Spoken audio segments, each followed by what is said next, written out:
तो चलिए अब आगे बढ़ेंगे और बात 2024 में चुनाव और बीजेपी की तैयारी की करेंगे। दरअसल तीसरी लिस्ट को लेकर सभी को इंतजार है। कल दिल्ली में कोर कमेटी की बैठक हुई, इसमें तीसरी लिस्ट को लेकर मंथन किया गया। 1 मिनट की रिपोर्ट आपको दिखाते हैं। लोकसभा चुनाव को लेकर सभी दल अपनी अपनी तैयारियां पूरी करने में जुटी हुई हैं। ऐसे में बीजेपी भी चुनावी मोड में है।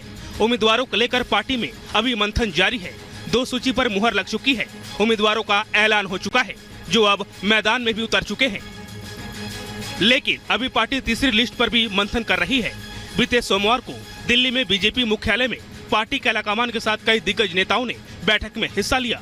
तीसरी सूची पर जारी मंथन में यूपी की 25 लोकसभा सीटों समेत राजस्थान, ओडिशा, बिहार, हरियाणा और गुजरात की सीटों को लेकर भी चर्चा की गई। सूत्रों की माने तो यूपी में अपना दल को सोनभद्र और मिर्जापुर की सीट भी मिल सकती है, तो वहीं कई मौजूदा सांसदों के नाम भी कट सकते हैं। उनकी जगह पर नए चेहरे को मौका दिया जा सकता है। आपको बता दें कि अब तक बीजेपी ने 2 सूची जारी की है, जिसमें 267 नामों का ऐलान हो चुका है। अब इंतजार पार्टी की तीसरी सूची का है। Bureau report, Republic Bharat.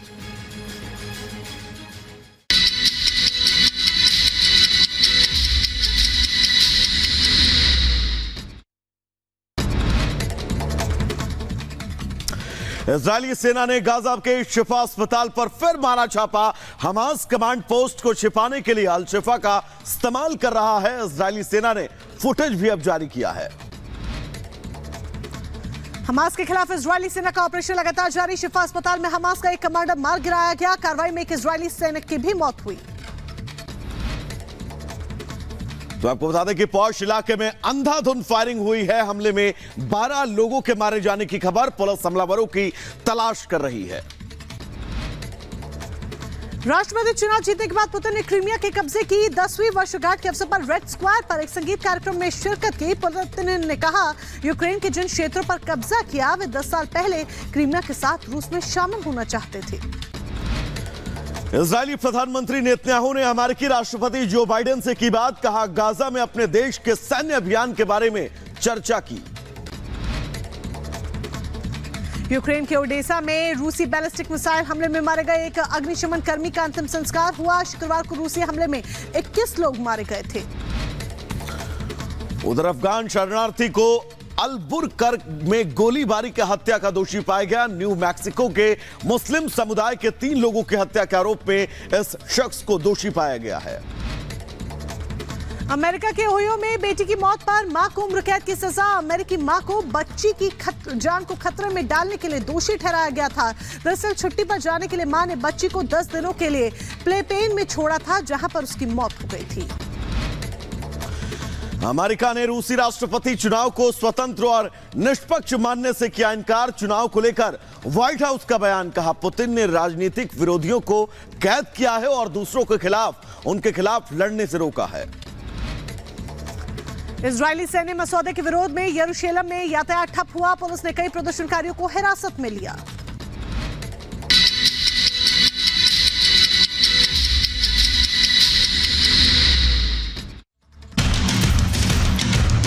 क्योंकि बड़ी जानकारी मिली है कि जेपी नड्डा से मुलाकात हुई है, अमित शाह से मुलाकात हुई है। इसमें बड़ा सवाल कि क्या एनडीए में शामिल हो जाएंगे राज ठाकरे। तो दूसरी तरफ तौकीर रजा को लेकर लगातार सवाल कायम है कि आखिर तौकीर रजा की गिरफ्तारी कब होगी। भड़काऊ बयान देने वाले मौलाना तौकीर रजा की गिरफ्तारी आखिर कब।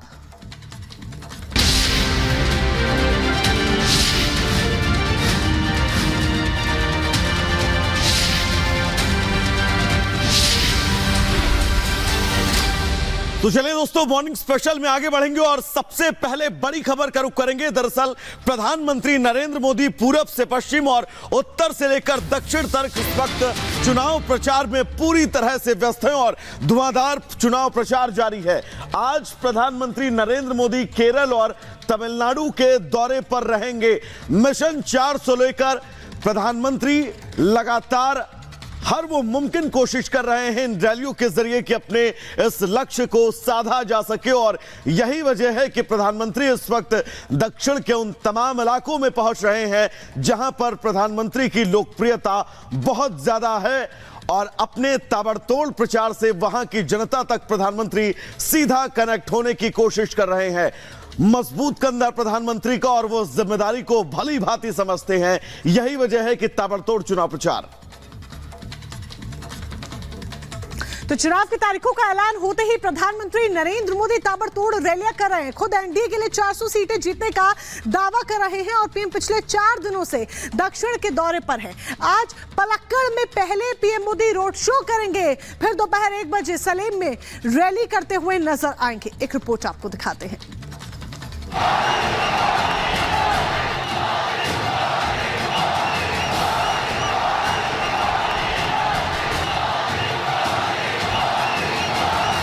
दक्षिण में सब मंगल। 14 का चुनाव जीता, फिर 2019 में फतह हासिल की और अब 24 में जीत की तिकड़ी लगाने मिशन पर निकल चुके हैं पीएम मोदी। जीत पर संशय नहीं है। पीएम मोदी का लक्ष्य इस बार मिशन 400 पार है। चुनावों के परिणाम 4 जून को आने वाले हैं। अब पूरा देश कह रहा है 4 जून को 400 पार। जीत की इसी शर्त को हकीकत में बदलने पिछले 4 दिनों से मिशन दक्षिण पर हैं पीएम मोदी। पीएम आज शिवमोगा में रहे और इस दौरान पीएम ने कहा, विकसित भारत, गरीबी दूर करने और युवाओं को अवसर मिले, इसके लिए 400 पार जरूरी है। विकसित कर्नाटका के लिए, गरीबी कम करने के लिए, भ्रष्टाचारियों पर कार्रवाई के लिए, किसानों की समृद्धि के लिए, युवाओं के नए अवसर देने के लिए।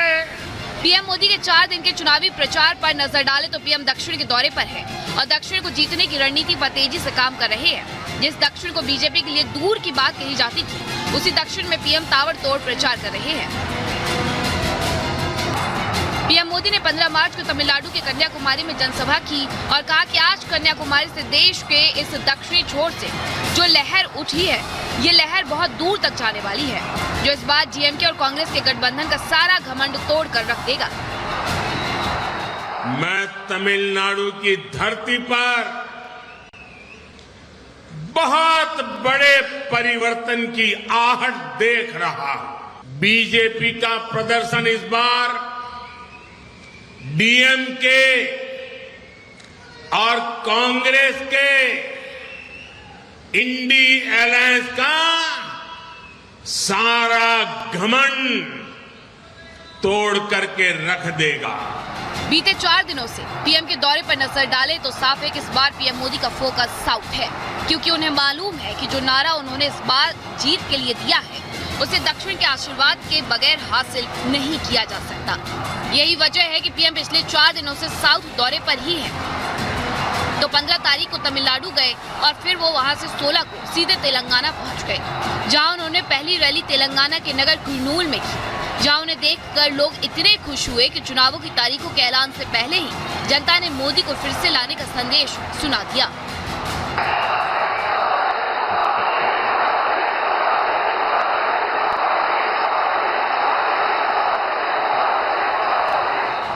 पीएम तेलंगाना में जनता का जोश देखकर आश्वस्त हुए और फिर वहां से कर्नाटक चले गए। अगले रोज यानी 17 तारीख को पीएम आंध्र प्रदेश आए। यहाँ पीएम की सभा में जनता का जोश देखने लायक था। लोग पीएम की एक झलक पाने के लिए पोल पर चढ़ गए। ये देखकर पीएम ने लोगों से पोल से नीचे उतरने का आग्रह भी किया। इस दौरान पीएम मोदी और जनता के बीच का आपसी भावनात्मक जुड़ाव देखने लायक था। इसके बाद पीएम ने कहा, चुनावों के परिणाम 4 जून को आने वाले हैं। अब पूरा देश कह रहा है 4 जून को 400 पार। आज भी पीएम मोदी दक्षिण के 3 राज्यों के दौरे पर रहे। पीएम तेलंगाना, कर्नाटक और तमिलनाडु में रहे। जाहिर है पीएम का इस बार पूरा फोकस दक्षिण पर है और इसके पीछे सबसे बड़ी वजह है दक्षिण की 84 लोकसभा सीटें, जहां 2019 में बीजेपी को हार मिली। असल में 2019 के चुनाव में बीजेपी को दक्षिण राज्यों से लगा झटका सबक दे गया, क्योंकि 2019 के लोकसभा चुनाव में बीजेपी को कर्नाटक, केरल और तेलंगाना के साथ साथ केंद्र शासित प्रदेशों पुडुचेरी और लक्षद्वीप की कुल 132 सीटों में से केवल 29 सीटें ही मिली थी। जिसमें कर्नाटक से 25 और तेलंगाना से मिली 4 सीटें शामिल हैं। जबकि तमिलनाडु और बाकी दक्षिण राज्यों की बात करें तो वहां से बीजेपी एक भी सीट जीतने में कामयाब नहीं हो पाई थी, जिससे सबक लेते हुए बीजेपी ने दक्षिण की बाकी 84 सीटों पर अपनी ताकत झोंकने का प्लान बनाया, जिसका दारोमदार खुद पीएम मोदी अपने कंधों पर उठाकर आगे बढ़ रहे हैं। प्रधानमंत्री मोदी समेत बीजेपी के तमाम दिग्गज नेता हर मंच से ऐलान कर चुके हैं कि इस लोकसभा चुनाव में बीजेपी का लक्ष्य 370 सीटें और एनडीए के लिए 400 से ज्यादा सीटें हासिल करना है। ऐसे में बीजेपी को ये बेहतर मालूम है बगैर दक्षिण राज्यों में अपना राजनीतिक आधार बढ़ाए 400 का लक्ष्य हासिल कर पाना मुश्किल है। यही वजह है कि पीएम मोदी पिछले 4 दिनों से मिशन 400 के लिए दक्षिणी राज्यों के दौरे पर है।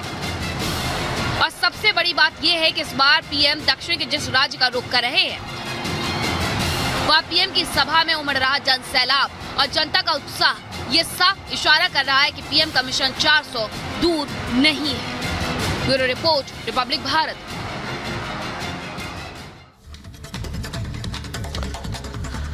तो चलिए अब आगे बढ़ेंगे और बात 2024 में चुनाव और बीजेपी की तैयारी की करेंगे। दरअसल तीसरी लिस्ट को लेकर सभी को इंतजार है। कल दिल्ली में कोर कमेटी की बैठक हुई, इसमें तीसरी लिस्ट को लेकर मंथन किया गया। 1 मिनट की रिपोर्ट आपको दिखाते हैं।